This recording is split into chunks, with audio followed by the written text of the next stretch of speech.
Hey everyone! Before we begin, I want to give a shout out to the Spirit Science forums. The forums now have over 3,000 individuals who are consciously participating in the discussions about the universe. If you want to ask questions, share information and videos, and meet your spirit family, the Spirit Science forums are a great place to start. Everyone is very caring and loving, nobody is left out, and it's a beautiful place to just hang out. And now, without further ado, let's talk about 2012.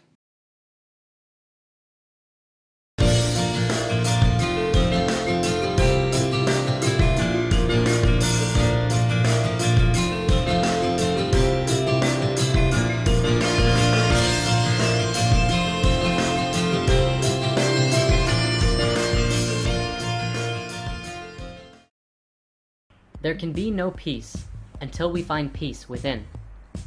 Wow, 2012. Here we are at long last. Many cultures have been awaiting the time we're in right now for thousands of years. And one of the biggest, most prominent cultures that have brought 2012 to the forefront of our awareness are the Mayans, through their long count calendar. Now, the Mayan calendar is actually the most detailed, specific, and accurate calendar on the planet, but to go into depth on it right now would take a very long time. We will dive into specifics of the calendar later on, but for now let's take a look at the general prophecies that were foretold thousands of years ago, all about the time that we're in right now. According to the Mayans, the solstice on December 21st, 2012, precisely at 11:11 a.m. Universal Time, marks the completion of the 5,125-year Great Cycle of the Mayan long count calendar. 2012 also marks the completion of the 26,000-year precession of the equinoxes cycle, which we discussed in Lesson 5. According to the calendars, it also signifies the end of a 144,000-year cycle, a 78,000-year cycle, and a 26 million-year cycle. The 2012 date marks the completion of this world age cycle, but it does not signify the end. Well, it kind of does. It's the end of what we know, and into a transition of something new. It is a transitional state, but it definitely does not mean this.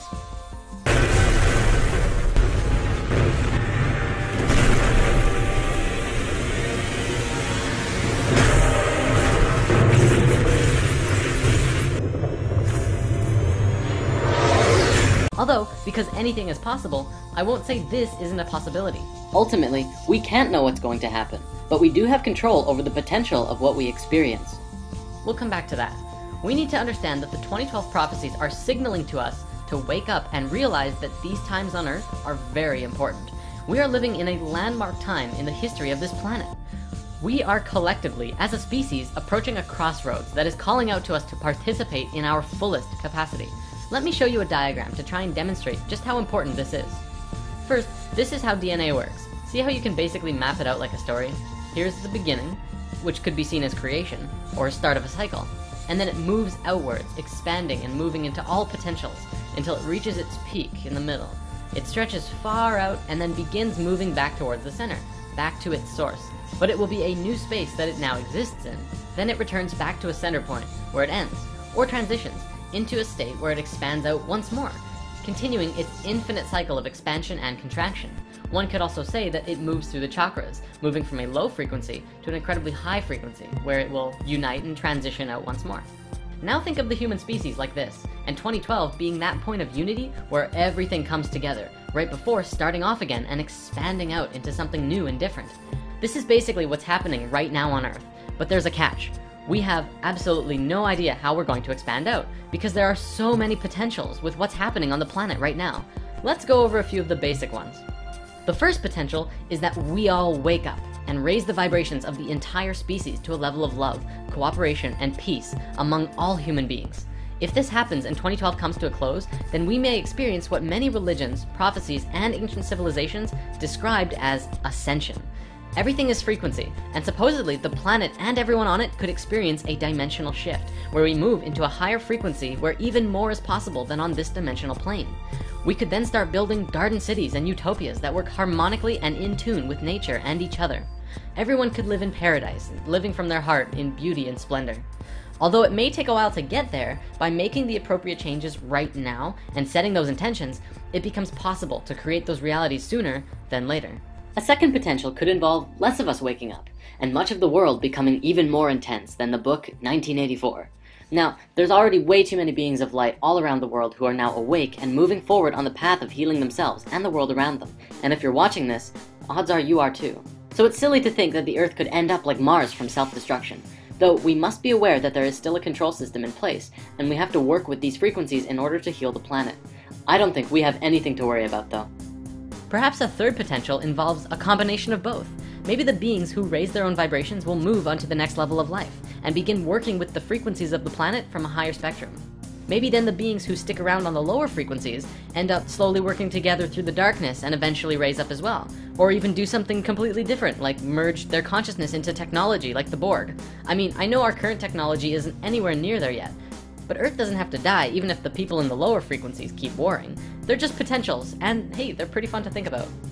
On the topic of pole shift and ascension and all that, that's another thing I want to say, that although many religions and cultures speak about this, including the Christian Bible, this is still something of an unknown. A dimensional shift would be absolutely amazing, but we do not have to change dimensions to change the world.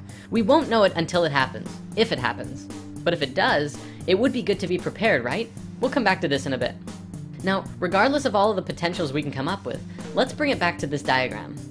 Think about how this applies in your life. Every day you live could be seen as one mini spiral. However, 7 small spirals make one larger one across the 7 small ones. This is a week. Then several weeks create a month. Several months create a year. You can map that over your life and see from birth to death, which is just like the Mayan calendar, not the end, but a transition into new level of life. We discussed death in Lesson 9, Astral Projection. Consider 2012 like this diagram, where there are not just several smaller cycles ending, but some very large ones, all at the same time in different windows. Some of them are 4-year windows, some of them are 100-year windows, but all of them essentially are wrapped around this center point. This is where we are right now, not yet at the end of the cycle, but getting very close. This is such an exciting time for us. As mentioned earlier, we cannot know what is going to happen, and I'm not going to tell you it's going to be this or that, because I don't know either. We will change the outcome depending on our being. What's going to happen? You decide. In Lesson 1, we discussed how you create your own reality. Many people argued that it didn't make sense when others influence your life from out of the blue. What we didn't discuss, but probably should have, is that we are a collective. We are one species. You create your own reality, but we are all co-creating our realities together on a much broader scale. Think of an ant colony. Each individual ant decides where they want to go, what food they want to collect, and how they want to do it.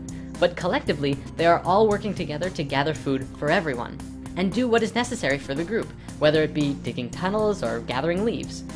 Humans are like that. Except our mentality of do what's best for everyone is replaced with get enough money to survive, don't worry about the starving people on the street, help giant entities known as businesses take more money from the people, and don't question what's going on. We're doing it to ourselves, and we're doing it together. Together is the key word here. Together we can break through barriers. Together we can absolutely change the world, but we can only do it together, not individually. Individually, we can change our own individual world, which is where we need to start. When we learn that we can all get along with each other, regardless of race or belief or level of consciousness, we learn that absolutely anything is truly possible. But it has to start here, in your heart. In the episode Power of the Heart, we discussed how the heart's electromagnetic field has the capacity to not just affect your body, but those all around you. This means that if you raise the frequency of your heart and your being, you will essentially emanate love and high vibrations all around you wherever you go. You will be way more powerful than a crystal. Now, let's look over everything we discussed today and try and wrap it all up. Just how exactly does all of this fit into one coherent puzzle? This year is probably the most important year in human history since the fall of Atlantis. This is the year when everything comes smashing together and we see what we've created for ourselves.